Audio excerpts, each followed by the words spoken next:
सज्जनों, बड़े ही हर्ष का विषय है कि आज संत सम्राट कबीर साहब की जन्मतिथि है।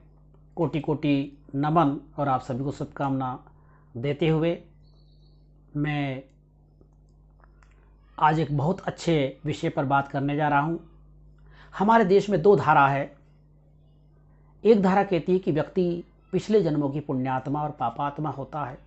पिछले जन्मों से ही उसका जीवन निर्धारित होता है। उसकी जो योग्यता अयोग्यता होती है वो पिछले जन्मों और पिछले कर्मों की वजह से होती है। वो जिस जाति कुल वंश परंपरा में पैदा होता है उसे वही करना चाहिए। और कुछ लोग या कुछ विद्वानों का ये कहना है, कुछ संतों का ये कहना है कि नहीं, व्यक्ति जन्म से ना तो कोई महान होता है, ना वो कोई विशेष योग्यता लेकर के पैदा होता है पूर्व जन्मों के कारण। वास्तव में मनुष्य को इसी जीवन में अपनी योग्यता बढ़ाने का अधिकार मिलना चाहिए और जीवन के प्रत्येक क्षेत्र में उसको अपॉर्चुनिटी मिलना चाहिए, अवसर की समानता मिलना चाहिए। तो दो प्रकार के संत हैं, दो प्रकार के राजनेता हैं, दो प्रकार के समाज व्यवस्थापक हैं। एक मानते हैं कि जब जो कुछ होता है वो पिछले जन्मों और कर्मों के हिसाब से होता है, या ईश्वर या अल्लाह गाड जो भी है वो जीवन निर्धारित कर देता है, व्यवसाय निर्धारित कर देता है, वही इंसान को करना चाहिए। दूसरी विचारधारा कहती है कि इंसान को अपने जीवन का निर्धारण स्वयं करना चाहिए, अपनी योग्यताओं को बढ़ाना चाहिए। तो संत सम्राट कबीर साहब इस संबंध में क्या कहते हैं? वो कहते हैं, सज्जनों, कि जात ना पूछो साधु की, पूछ लीजिए ज्ञान, और मोल करो तलवार का तो पड़ा रहने दो म्यान। संत सम्राट कबीर साहब कहते हैं कि व्यक्ति का वो किस जन्म में पैदा हुआ, किस कुल में पैदा हुआ, किस जाति में पैदा हुआ, किस संप्रदाय में पैदा हुआ, किस रंग रूप में पैदा हुआ, इससे कोई फर्क नहीं पड़ता है। व्यक्ति के अंदर जो उसकी व्यक्तिगत उसका व्यक्तित्व है, उसके जो गुण हैं, उसका जो समाज कल्याण की भावना है, या वो राष्ट्र के लिए क्या करना चाहता है, समाज के लिए उसका नेतृत्व कैसा है, या उसके अंदर क्या क्वालिटी है और क्या खूबियां हैं, और वो उन खूबियों को कैसे विकास करके समाज के लिए उपयोगी हो सकता है। जिस प्रकार हम बाजार में जाते हैं तो हमें तलवार अगर लेना है तो उसकी अगर म्यान बहुत सुंदर है लेकिन उसमें धार नहीं है तो वो तलवार किसी काम की नहीं होती है। उसी प्रकार अगर किसी की म्यान जो होती, किसी तलवार की म्यान का मतलब होता है उसका जो कवर होता है, वो कवर चाहे खराब हो लेकिन अगर वो चमचमाती हुई है और बेहतरीन उसमें धार हो, उसमें काटने की मारने की क्षमता हो, तो वास्तव में वो उपयोगी है। तो संत सम्राट कबीर साहब कहते हैं कि तलवार का मूल्य है ना कि उसके कवर का। उसी प्रकार व्यक्ति के व्यक्तित्व का मूल्य है, ना कि उसके माता पिता, वंश, कुल, रंग, रूप, जाति, इससे कोई फर्क नहीं पड़ता है। और आधुनिक विज्ञान भी यही कहता है, और आधुनिक जो हमारे दुनिया के जितने भी संविधान वो यही कहते हैं कि व्यक्ति किसी भी जाति, वर्ग, संप्रदाय का हो, इससे कोई फर्क नहीं पड़ता है। एक बात और संत सम्राट कबीर साहब कहते हैं कि एक बूंद एक मलमूत्र, एक चामर गूदा, और एक ज्योति से सभी जन्मे को बामण को सूदा। यानी जो हम देखते हैं कि एक जैसा हमारा नाक नक्श है, एक जैसा हमारा बॉडी के जो पार्ट्स है वो सबके एक जैसे हैं। आज कोरोना काल चल रहा है तो कोरोना में ब्राह्मण की भी मौत होती है, शूद्र की भी मौत होती है, अगड़े की, पिछड़े की, सबकी होती है, हिंदू मुसलमान की, काफिर की, नास्तिक की, आस्तिक की, मोमिन की, सबकी सब मर रहे हैं। तो प्रकृति का सिस्टम सबका एक जैसा है। उसी प्रकार हमारा जो बॉडी का सिस्टम है वो भी एक जैसा है। कबीर साहब बोलते हैं कि एक बूंद, यानी जिस माता पिता के रजवीरी के सिस्टम से तथाकथित उच्च वर्ग के लोग पैदा होते हैं, उसी सिस्टम से तथाकथित निम्न वर्ग के या शूद्र, दलित, आदिवासी, पिछड़ा पैदा होते हैं। तो एक बूंद एक मलमूत्र, और एक चामर गूदा, और एक ज्योति से सभी जन्मे को बामण को सूदा। यानी हमारे पार्ट्स बॉडी जो होते हैं सब एक जैसे होती है, हमारी बीमारियां होती है वो भी एक जैसी होती है सभी लोगों को। तो इतनी अद्भुत बात उन्होंने कही कि वंश, परंपरा, जाति, कुल, इनसे कोई मायने नहीं रखता, व्यक्ति के व्यक्तित्व को मायने रखता है, और उसको अवसर की समानता मिलना चाहिए। यही भारत का संविधान कहता है। इसी बात को संत रविदास जी महाराज यूं कहते हैं कि रविदास ब्राह्मण मत पूजिए जब होवे गुणहीन, और पूजिए चरण चंडाल के जब होवे गुण प्रवीण। रविदास जी महाराज भी कहते हैं कि अगर कोई तथाकथित उच्च कुल में पैदा हो गया, यानी हमारे यहाँ माना जाता है कि ब्राह्मण सबसे उत्तम है, वो पिछले जन्म की पुण्य आत्मा है, वो ब्रह्मा के मुख से पैदा हुआ था, तो मान लो कि वो अगर उच्च कुल में पैदा हुआ लेकिन उसके कर्म खराब है, उसके आचरण खराब है, तो फिर उसकी इज्जत कैसे होगी? उसमें क्वालिटी नहीं है, उसके संस्कार ठीक नहीं है, उसके चरित्र ठीक नहीं है, तो उसकी इज्जत ना करिए। इज्जत उस चांडाल की करिए, उस डोम की करिए, उस मेहतर की करिए जिसके अंदर क्वालिटी हो, प्रतिभा हो, संत रविदास जी महाराज ने प्रतिभा की बात की, योग्यता की बात की। संत कबीर साहब ने भी प्रतिभा की बात की, योग्यता की बात की। और आज पूरी दुनिया प्रतिभा और योग्यता की बात करती है। हमारे आरक्षण विरोधी जो लोग हैं वो भी प्रतिभा और योग्यता की बात करते हैं कि नहीं, प्रतिभा की का सम्मान होना चाहिए, प्रतिभा की इज्जत होना चाहिए, आरक्षण गलत है।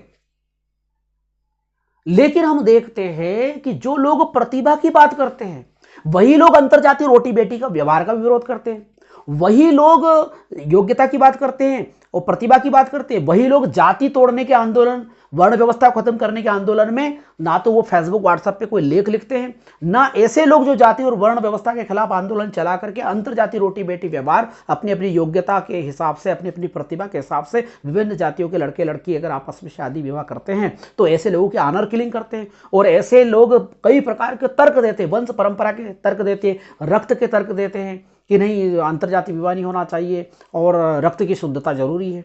अरे एक तरफ तो वो जन्म से उच्च और नीच मानते हैं और दूसरी तरफ योग्यता और प्रतिभा की बात करते हैं।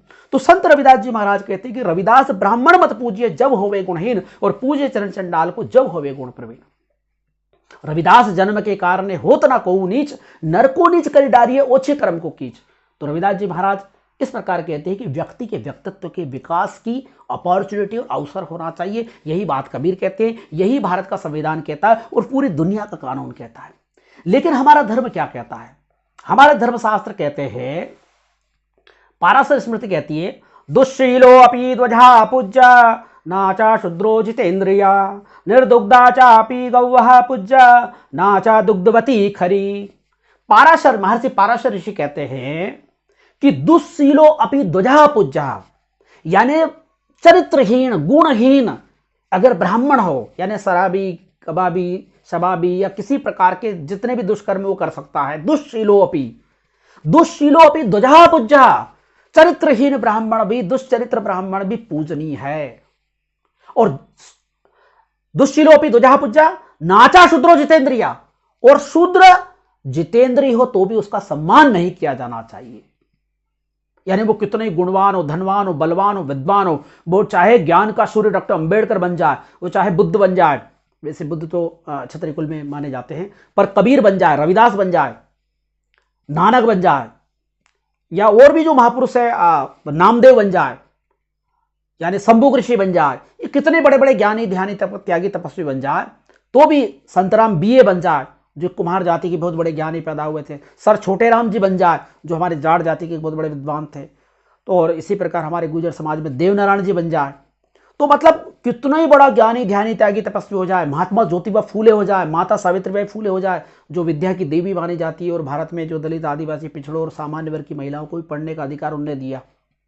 छत्रपति साहू महाराज हो जाए जिन्होंने वर्गीय प्रतिनिधित्व का सिद्धांत देकर के सब लोगों को शासन प्रशासन में लाने का प्रयास किया। यानी कोई कितना ही बड़ा ज्ञानी ध्यानी त्यागी तपस्वी हो जाए, अगर वो शूद्र है यानी वो ओबीसी है, यहाँ शूद्र शब्द से ओबीसी से तात्पर्य एससी एसटी से नहीं, एससी एसटी हमारे यहाँ अंत्यज है। तो पाराशर ऋषि कहते हैं दुस्सिलो अपि ध्वजा पूज्या नाचा शूद्रो जितेंद्रिया, निर्दुग्धा चापि गौः पूज्या नाचा दुग्धवती खरी। अब उन्होंने उदाहरण दिया कि जिस प्रकार दूध ना देने वाली बांगड़ गाय भी पूजी जाती है, मरकनी गाय भी पूजी जाती है, ना कि दूध देने वाली गधी, उसी प्रकार उच्च वर्ग का ब्राह्मण कुल में जन्मा हुआ आदमी चाहे भ्रष्टाचारी हो, चाहे दुश्शील हो, दुष्चरित्र हो, तो भी पूजनीय है, और शूद्र समाज का व्यक्ति यानी ओबीसी का व्यक्ति कितने ज्ञानी ध्यानी त्यागी तपस्वी हो तो भी उसका सम्मान मत करो, कितने चरित्रवान हो। इसी बात को रामचरितमानस में, इसी का अनुवाद करते हुए रामचरितमानस में गोस्वामी तुलसीदास जी महाराज 571 प्रश्न मजला साइज गीता प्रेस गोरखपुर मेरे पास है, अरण्य कांड में वो भगवान रामचंद्र जी के मुंह से कहलवाते हैं कि सुनु गंधर्व कहो मैं तो ही, मोहिनक सुहाय ब्रह्म कुल द्रोही। तो वो गंधर्व नाम के एक जो एक राक्षस माना जाता है, या फिर वो एक गायक था स्वर्ग में जिसको निष्कासित कर दिया था, तो उसे बोलते हैं कि सुनु गंधर्व कहो मैं तो ही, मोहिन सुहाय ब्रह्म कुल द्रोही। भगवान रामचंद्र जी गंधर्व से कहते हैं कि हे गंधर्व, तू मेरी बातों को ध्यान से सुन। सुनु गंधर्व कहूं मैं तो ही, हे गंधर्व तू सुन, मैं तुझे कहता हूं सुनु गंधर्व कहूं मैं तो ही, मोहि न सुहाय ब्रह्म कुल द्रोही। मुझे ब्राह्मण कुल से द्रोह करने वाला व्यक्ति नहीं सुहाता है। मन क्रम वचन कपट तई जो कर भूसुर सेव, मोहि समेत विरंच शिव सबता केशव देव। भगवान कहते हैं कि मन वचन और कर्म से कपट छोड़ करके जो ब्राह्मण देवता के चरणों में समर्पित हो जाता है, मन क्रम वचन कपटता जी जो कर भूसुर सेव, जो भूसुर यानी भूमि के देवता ब्राह्मणों की सेवा करता है मन वचन कर्म से कपट छोड़ करके, तो उसका क्या हाल है। मोहि समेत व्रंच शव, मुझ राम समेत व्रंच यानी ब्रह्मा और शिव, मतलब ब्रह्मा विष्णु महेश तीनों ही उसके अनुकूल हो जाते हैं। मोहि समेत व्रंच शिव सब ताके सब देव, सब उसके देवता सब उसके बस में हो जाते हैं या उसके अनुकूल हो जाते हैं। आगे रामचंद्र जी के मुंह से कहलवाया है कि सापत ताड़त परुष कहंता, विप्र पूज अश गावै संता, पूजय विप्रशील गुणहीना, सुदृढ़ न गुण गण ज्ञान प्रवीणा। पिछले रामायणों में, पिछले रामचरितमानसों में जो पुराने संस्करण है उसमें एक और चौपाई आती है, उसको छोड़ दिया गया। यहाँ पे उस चौपाई है वो मैं सुना देता हूं आपको कि दुष्ट धेनु दुहि सुनहु भाई, दुष्ट धेनु दुहि सुनहु भाई, साधु रास भी दुहि न जाई। वो जिस प्रकार पाराशर स्मृति में लिखा है उसी प्रकार उसका अनुवाद करते हुए यहाँ लिखा था, इस चौपाई को हटा दिया गया किसी कारणवश। तो दुष्ट धेनु दुहि सुनहु भाई, जिस प्रकार दुष्ट धेनु होती है उसको उसका भी दूध निकाला जाता है। दुष्ट धेनु दुहि सुनहु भाई, साधु रास भी दुही ना जाए। लेकिन कितनी अच्छी सज्जन गधी हो फिर भी उसका दूध नहीं निकाला जाता, उसका दूध नहीं पिया जाता है। उसी प्रकार ब्राह्मण चाहे दुष्ट हो, दुराचारी हो, व्याभिचारी हो, भ्रष्टाचारी हो तो भी वो पूजनीय है। और शूद्र चाहे जितेंद्री हो जाए, महात्मा फूले हो जाए, साहू महाराज हो जाए, शिवाजी महाराज हो जाए तो भी उनका सम्मान करने योग्य नहीं है। तो सज्जनों, गोस्वामी तुलसीदास जी महाराज ने ये चौपाई रामचंद्र जी के मुंह से कलवाई है। तो कहते हैं कि सापत ताड़त परुष कहंता, सापत यानी श्राप देता हुआ, ताड़त यानी ताड़ना करता हुआ, मारता हुआ, सापत ताड़त परुष कहंता यानी गाली गलौज करता हुआ या अपशब्द बोलता हुआ या कठोर वचन कहता हुआ। तो सापत ताड़त परुष कहंता, विप्र पूजस गावै संता, ऐसे ब्राह्मण को भी पूजना चाहिए, ऐसा संत कहते हैं। विचार कीजिए, चिंतन कीजिए, गौर कीजिए, ऐसा आदमी संत कैसे कह सकता है। पर तथाकथित उच्च वर्ग में पैदा हुए संत वास्तव में ऊंची नीची पेड़ी को बनाए रखना चाहते हैं। वो चाहते हैं कि ऊंच नीच बनी रहे, वो चाहते हैं कि भेदभाव बना रहे। इसलिए गोस्वामी तुलसीदास जी महाराज कहते हैं कि सापत ताड़त परुष कहंता, विप्र पूजस गावै संता, यानी संत लोग ऐसा कहते हैं।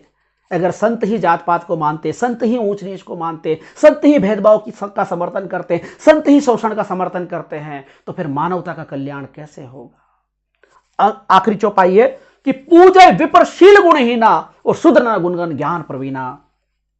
पूजय विप्रशील गुणहीना, फिर वो कहते हैं कि शील गुण हो, गुण से रहित हो, हीन हो तो भी पूजनी है, और शुद्र गुण गणों ज्ञान में निपुण हो जाए तो भी वो पूजनीय नहीं है। जिस प्रकार हम देखते हैं डॉक्टर अम्बेडकर की मूर्ति का अपमान किया जाता है, उनके चश्मे तोड़े जाते, हाथ पैर तोड़े जाते, बुद्ध की मूर्ति का अपमान किया जाता। बुद्ध सुप्रीम नॉलेज के व्यक्ति पैदा हुए, कबीर हुए, रविदास हुए, महात्मा फूले हुए, साहू महाराज हुए, शिवाजी महाराज हुए, लेकिन इन लोगों को सम्मान नहीं दिया जाना चाहिए क्योंकि ये तथाकथित शूद्र समाज में या अछूत, कुछ लोग अछूत समाज में पैदा हुए थे।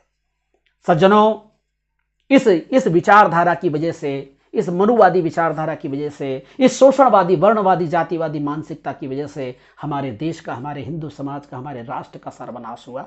अगर हम प्रतिभाओं की इज्जत करते, हम योग्यता की पूजा करते और समाज में खुला कंपटीशन होता तो हजारों साल तक ये देश गुलाम नहीं होता। सब लोग अंतर्जातीय रोटी बेटी व्यवहार करते, सब एक दूसरे के साथ भेदभाव ना करते, भाईचारे से रहते, तो निश्चित ही भारत माता का कल्याण होता।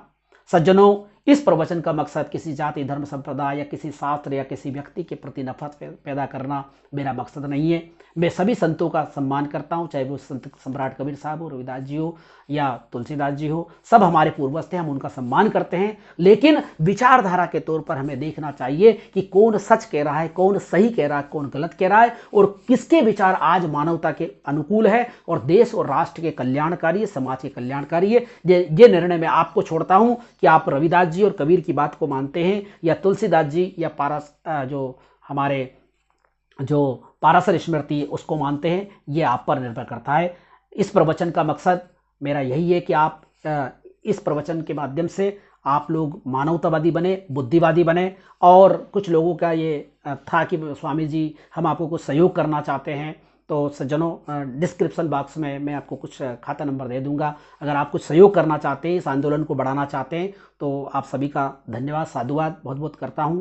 और मेरा आपसे यही आग्रह है कि इस चैनल को अधिक से अधिक लाइक करें, कमेंट करें और शेयर करें, ताकि ज्ञान की ज्योति गांव गांव घर घर में जाए, पूरी मानवता का कल्याण हो। सज्जनों में समस्त शास्त्रों का इसी प्रकार बुद्धिवादी मानवतावादी दृष्टिकोण से चिंतन करूंगा और विश्लेषण करके आपको बताऊंगा। लेकिन मेरे विश्लेषण का मकसद किसी समाज, किसी व्यक्ति या किसी जाति, धर्म, संप्रदाय का अपमान करना नहीं है। कुछ लोग ऐसी मानसिकता रखते हैं, मेरी मानसिकता नहीं है। मैं चाहता हूं कि हिंदू समाज मजबूत हो और ये राष्ट्र मजबूत हो। ये तभी संभव है जब हम जाति और वर्ण को खत्म करके एक हिंदू समाज की रचना करना चाहते हैं, एक भाईचारे वाले समाज की रचना करना चाहते हैं। अंत में यही कहना चाहता हूं कि जाति होए ना जन्म से, नहीं कर्म से होए, और मानव जाति एक है, क्यों धंधे को रोए। बहुत बहुत साधुवाद, धन्यवाद।